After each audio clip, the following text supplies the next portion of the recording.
जी, नमस्कार दोस्तों। मेरा नाम है धर्मेंद्र राजपूत और मेरे साथी हैं चंद्रशेखर यादव।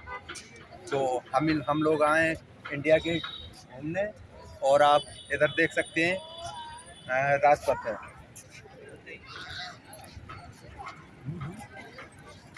जी, तो चंद्रशेखर सर से मेरी 2-3 सवाल जनरली होंगे। जी चंद्रशेखर जी, कैसा लग रहा है आप यहाँ पर आके? यहाँ पे आके बहुत ही अच्छा लग रहा है। पुतिन जी हमारे देश में आए हुए हैं, उनका स्वागत है। हमारे दिल्ली में जो व्यंजन है उसका एंजॉय करें। हमारे देश, दोनों देश की को ऊंचाइयाँ प्राप्त हों। जी इससे क्या है कि बाकी देशों का भी भला होगा। छोटे मोटे जो गरीब देश हैं, आपके अफ्रीकन देश है, जिस तरह से पश्चिमी देशों ने अभी भी अपने निवेशवाद का एक्सटेंशन कर रखा है, एशिया के देशों को जिस तरह से ये आपस में लड़ा के रखना चाहते हैं, तो हम दोनों देशों के भविष्य जो है अगर उज्जवल होता है तो इससे हमारे देश के जो दो हेजमोनिक पावर जो दुनिया में है इस समय, चाइना और यूएसए, इनके अलावा बाकी छोटे मोटे सभी देशों का इसका फ़ायदा मिलेगा। और जो मल्टीपोलर वर्ल्ड, जो हमारी सरकार मल्टीपोलर वर्ल्ड का जो सपोर्ट करती है, हमारी पॉलिसी है जो, उस मल्टीपोलर वर्ल्ड को जो है बल मिलेगा। और इन दोनों जो आप जिस तरह से चाइना और यूएसए पूरी दुनिया में अशांति के प्रतीक बन गए हैं, उस अशांति को भी जो है हम लोग काफ़ी हद तक मिटाने में सफल हो पाएंगे और दुनिया में शांति स्थापित हो पाएगी। जी, शांति स्थापित हो पाएगी, लेकिन कई देश तो नाराज हो जाएंगे पुतिन जी कुछ आए देश भारत। तो हमेशा नाराज ही रहते हैं ना, हमेशा। जैसे नाटो के देश हो गए, यूएसए हो गया, या यूरोपियन यूनियन के देश हैं, तो इनकी नाराज़गी तो कभी ख़त्म नहीं होने वाली। जी इनकी नाराज़गी तो बढ़ती जाएगी, क्योंकि इनकी नाराज़गी इस बात से नहीं है कि आप जो है क्यों मिल रहे हैं। इनकी नाराज़गी इस बात से है कि जो इनकी जो एकाधिकार था पूरे वर्ल्ड पे, जिस तरह से उन्होंने डोमिनेट किया, अपनी निवेशवाद चलाया, जी जी तो उसको जो है ये अपना, अगर उसको खतरे में ये देखते हैं अपनी निवेशवाद को, जी तो ये तो इकट्ठा हो ही जाती है कहीं ना कहीं। तो इनकी नाराज़गी हमेशा रहेगी। बाकी इन लोगों का इतिहास तो आप जानते हैं पूरी दुनिया में, जिस तरह से यूएसए ने आपके इराक में, लेबनान में, सीरिया में, उसके बाद आपके अफ़गानिस्तान में जिस तरह से ह्यूमन राइट्स को कुचला है, तो इन लोगों से आप अपेक्षा ही क्या कर सकते हैं। अभी वेनेजुएला पे जो चढ़ाई करने जा रहे हैं, तो उसमें निर्दोषों के साथ क्या हुआ, दूसरों के संसाधनों को लूट लेना। जी आज जो ब्रिटेन करता था उसी का आज एक्सटेंशन यूएसए है, वही हरकतें वो भी कर रहा है। तो हमें इस पर नहीं सोचना चाहिए कि ये क्या सोच रहे हैं। हमें जो है अपने निर्णय स्वयं लेना चाहिए। इससे पूरी दुनिया का भला होगा, भारत का भला भी होगा। भारत की अर्थव्यवस्था अच्छा कर रही है, 8.2% की ग्रोथ आई है। तो पुतिन जी भी उत्साहित है, दोनों देशों में काफ़ी उत्साह है। इस उत्साह को लेकर हम आगे बढ़ेंगे। नहीं, कहीं ना कहीं वो बात ठीक है। तो भारत को एक सामान्य बैलेंस बना के रखना चाहिए ना, अदर नहीं, कंट्रियों बैलेंस तो हम बना के रखे हुए वीटो। ना। हम जो है कहीं ना कहीं कन्फ्रंटेशन तो कर नहीं रहे, लेकिन जी यूएसए अगर ये सोचता है, यूरोपियन यूनियन ये सोचता है कि हम उसके हिसाब से अपनी पॉलिसीज़ की बनाएंगे, तो सॉरी, वो इरा अब जो है ख़त्म हो चुका है। आपके हिसाब से हमारे देश की पॉलिसी नहीं चल सकती। नहीं, तो अमेरिका इस हिसाब से टैरिफ और बढ़ा देगा, नहीं तो तो कहीं ना कहीं टैरिफ इकोनॉमी बढ़ा डाउन दे। होगी ना आप इंडिया की। ऑलरेडी 50% आप लगा चुके हो। आप 50% लगा लो, 500% लगा दो, जी 5000% लगा लो। आप एक कॉमन सेंस का प्रयोग करिए। जो चीज़ ऑलमोस्ट 1.5 गुनी ऑलरेडी महंगी हो चुकी है, अब उसमें आप उसको 5 गुना महंगी कर दो या कुछ भी कर दो, जी उसको तो लोग मार्केट में परचेज करने से रहे। तो अब आप कुछ भी कर लो, उससे कोई भी फर्क नहीं पड़ेगा। ट्रम्प फूफा जो है ना, पूरी अपना जो कुछ करना था हाथ पाँव मार के आप देख ही लिए होंगे, जिस तरह से शांति आ गई है। बिल्कुल नवारो पीटर नवारो गायब हो गया है। वो बसंती इनी बेसेंट जो अपने आप को बनता है, जी जी बसंती पैंसी जो जी है ना, वो दिल्ली में हमारे मीठे जैसे होते हैं, उसी तरह बसंती भी मीठा है। नहीं, तो तो कहीं ना कहीं ये ट्रम्प का अचानक बदला, पहला ट्रम्प तो बढ़िया रहा था। ट्रम्प चचा उस फूफे के समान है, जिनको अटेंशन ना मिलने पर वो उनको तकलीफ हो जाती है, उनकी सांस फूलने लग जाती है। और वो भी जो 70 साल के फूफा ऑलरेडी हो चुके हैं, जिनके कदमों में जान नहीं है, खड़े होने का बल नहीं है। जिस तरह से उसको आपने देखा, उसकी हेल्थ कंडीशन जिस तरह से थी, जी तो वो अपना टर्म पूरा भी कर पाएगा, इसमें संदेह है। कहीं और कहीं ना कहीं मोदी से तो बहुत अच्छी दोस्ती बताते हैं। मेरा मोदी, बहुत अच्छा दोस्त है। इन इन गोरों की दोस्ती, मतलब आप अगर आप इन गोरों से दोस्ती कर ली तो आप समझ लीजिए आप अपने देश का अहित ही करेंगे। मोदी जी पहले से ही जानते हैं, इसलिए चुनाव से पहले इसने मिलना चाहता था, मोदी जी से इंडोर्समेंट चाहता था चुनाव के लिए। मोदी जी ने साफ मना कर दिया, आप राष्ट्रपति बन जाओगे तो हम आपसे जो दो देशों के बीच में डिप्लोमेटिक रिश्ते होते हैं उसी अनुसार हम चलेंगे। व्यक्तिगत व्यवहार अगर रखना है तो आके बस जाइए ना, आ जाइए वडनगर के पास किसी गांव में बस जाइए, मोदी जी भी आपसे दोस्ती कर लेंगे, साथ में जाएंगे तालाब में, मगरमच्छ आप भी पकड़ना मोदी जी के साथ, मछली मारना वहाँ पे। फिशिंग भी इसको बहुत पसंद है, सुनने में आता है। तो वडनगर में जिस तालाब में मोदी जी अपना बचपन गुजारे थे वो बेटर होगा, यहाँ के आके मछली मारेगा तो वो जो है अच्छा होगा।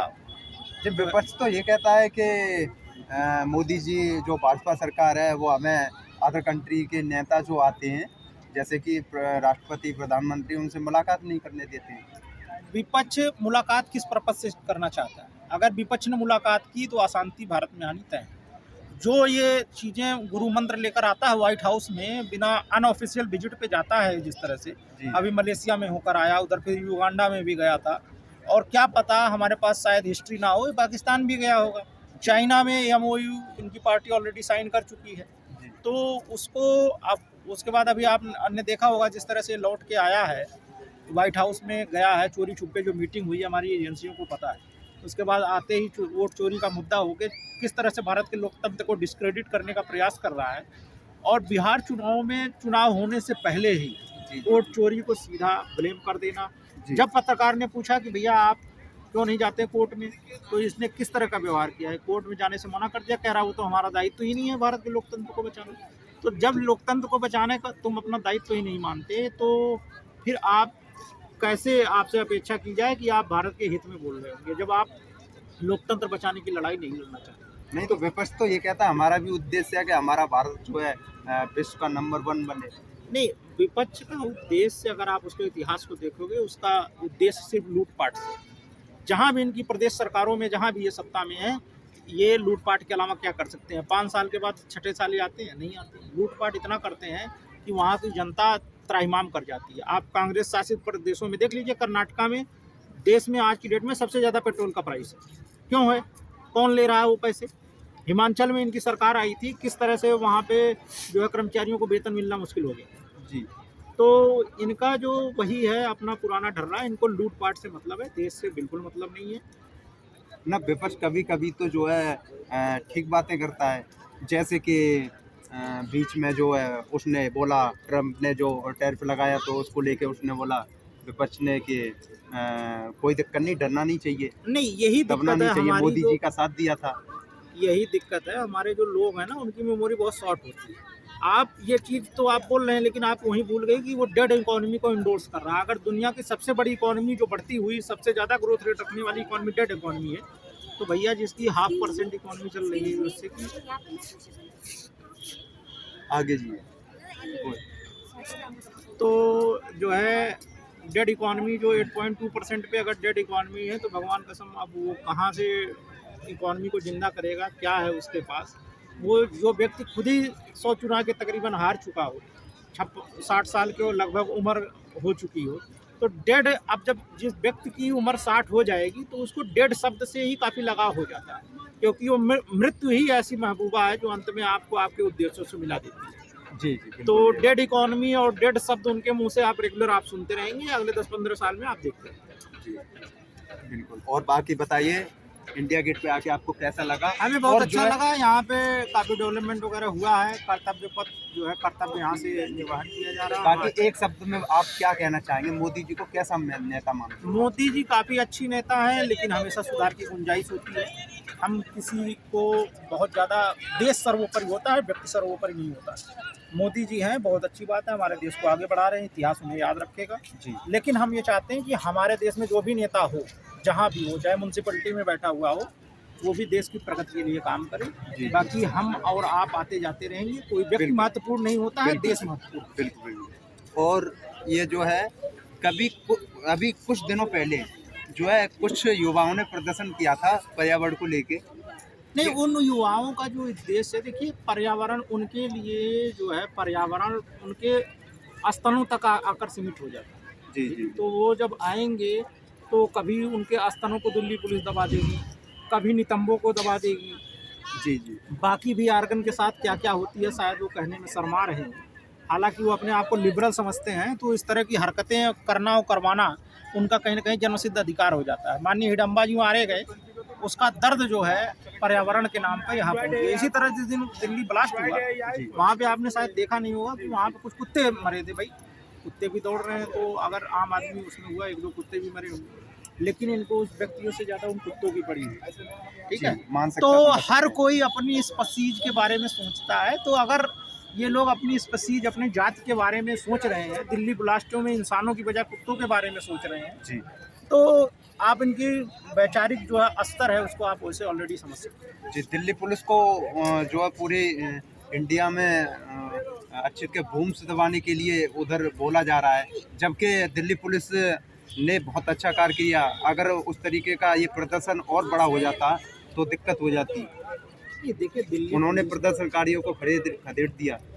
नहीं देखिए, दिल्ली पुलिस, देखो इस चीज़ की तो मैं भी निंदा करता हूँ। अगर वाकई में आप किसी के, दिल्ली पुलिस ने किसी के बुक्स को दबा दिया है, तो इसको तो उचित ठहराया नहीं जा सकता। बशर्ते, हाँ कुछ सुनने में आया था कि लोग अस्पताल में भर्ती भी हुए, उसमें क्या क्या स्वेलिंग वगैरह आ गई थी, तो उसके लिए तो अब हम नहीं बता सकते। अगर मेडिकल वगैरह हुआ होता तो उसमें पता चलता है कितना दबाया है, कहाँ दबाया है, कब दबाया है। जी तो जैसे अच्छित के बूम्स क्यों दबाएगी दिल्ली पुलिस? इतनी हमारा दिल्ली पुलिस इतना बढ़िया दिल्ली पुलिस है, क्यों दबाएगी? देखिए क्या दिल्ली रीजन? पुलिस को दबाना तो नहीं चाहिए, लेकिन अगर अब वो दबाना चाह रही है तो हम रोक तो सकते नहीं। अगर दिल्ली पुलिस के जो है संविधान का पालन दबा के ये करती है, आज संविधान को दबा रही है भाजपा सरकार, अगर दिल्ली पुलिस ने उसको दबा दिया तो हम उसके लिए किसी को जिम्मेदार नहीं ठहरा सकते हैं। बस यही कहेंगे संविधान पढ़िए, दिल्ली पुलिस से हम कहेंगे आप संविधान पे फोकस करिए, पढ़ाई करिए, किसी के अंगों को दबाने के बजाय आप जो है उसको समझाइए, सिखाइए, और जो है किसी के बुक्स को छेड़छाड़ करना उचित नहीं है। अच्छित कहीं ना कहीं ये नहीं लगता आपको मेल कैंडिडेट? अच्छा मेल है या फीमेल है, आप इसको ऐसे देख के कैसे बता सकते हैं? आप बताइए, किसी को मेल या फीमेल आप कैसे बता सकते हैं, किस आधार पर बता सकते हैं? आप कहेंगे आवाज़ से, अपीयरेंस से। भैया अपीयरेंस तो बहुत कुछ होती है। अगर एक लड़की जो है बॉय कट में घूम रही है, तो उसको आप बॉय तो बता नहीं सकते, उसके अंग निर्धारित करे नहीं है। तो दिल्ली पुलिस ने अगर अच्छे को मेल या फीमेल मानती है, जो भी मानती है, दिल्ली पुलिस एक कोर्ट में एफिडेविट लगाए, वो मेल है या फीमेल है, तो हम उसका फिर भरोसा करेंगे कि दबाया या नहीं दबाया। एफिडेविट अगर दिल्ली पुलिस अपना सुप्रीम कोर्ट में लगाती है, तो हम जो है दिल्ली पुलिस को जो है हम अपने शब्दों को वापस ले लेंगे। जी जी बाकी और बताएं, कुछ कहना चाहें? नहीं, कहना क्या चाहेंगे, देश प्रगति कर रहा है तो कुछ लोगों को दिक्कत तो होगी, लेकिन हमारा देश का प्रगति करना जरूरी है, और जलने वाले जलते रहेंगे। बिल्कुल इसी के साथ आज आपकी बात आज जो है यहाँ से समाप्त करते हैं मुद्दे को। जी फिर हम लोग यहाँ आते रहेंगे, रेगुलर मुद्दा देश में जो भी होगा उठाते रहेंगे। बहुत बहुत धन्यवाद चंद्रशेखर जी आपका, बहुत बहुत अच्छा।